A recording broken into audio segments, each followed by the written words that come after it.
Hey everyone, welcome back to another video, and I just wanted to quickly say thank you so much for 300 subscribers, and today we are doing something very different to what I normally do, just because I haven't had a chance to make the Assassin's Creed videos. Trust me, they are coming back, maybe not in the way I have done them in the past, but they're coming back, trust me. But for now I just wanted to speak about another one of my interests, and that is reading. And for a while I completely forgot how much I really did enjoy reading. It's just been a lot of documentations or maybe a comic book, which is quite sad considering I used to love reading all the time. My favorites growing up were known as Beast Quest, and if you know Beast Quest then you know exactly just how long I haven't been reading for. However, this year I have picked up on a few books: The Genius Within by David Blade, The Hobbit and other Tolkien works, and so much more. There is a very long list. But today we are talking about Six of Crows by Leigh Bardugo, which is a book that caught my attention when I was scrolling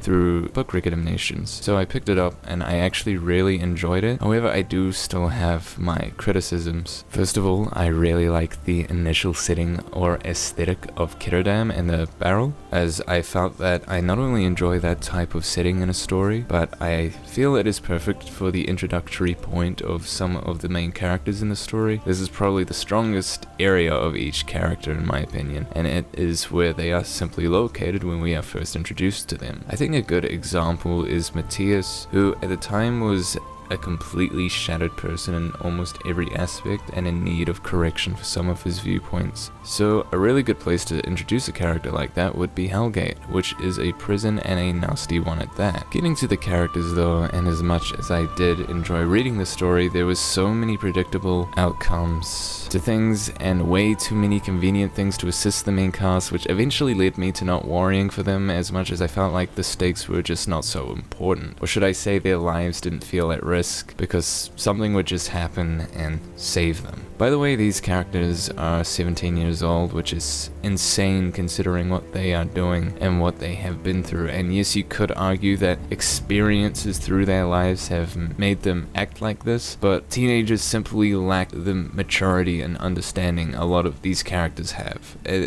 Just in my mind, I had to age them about 10 years because I could not process these characters as teenagers. And yes, these are totally different circumstances to Harry Potter or something along those lines. But I think the main thing that bothered me is the fact that information was being withheld from the reader in order for the characters to seem smarter than what they actually are. This is mainly used for Kaz's character, and if you are happy with those kinds of surprises due to a lack of information, then that isn't inherently a bad thing. I just personally prefer the more transparent approach to plans, or presented in a way that I can just see the process of it all. But as for the rest of the characters, they all seem like their story was easily predictable. That's only for the most part though. If I had to choose favorites, I would say Jesper, Wellen, and maybe Kaz. Although I went on that rant about Kaz earlier, I actually enjoyed the things that made up his character, like the reason he wore his signature glove and walked with his signature cane, although it kind of felt like his injury would only flare up when it was convenient with the story. Getting to the story itself though, it isn't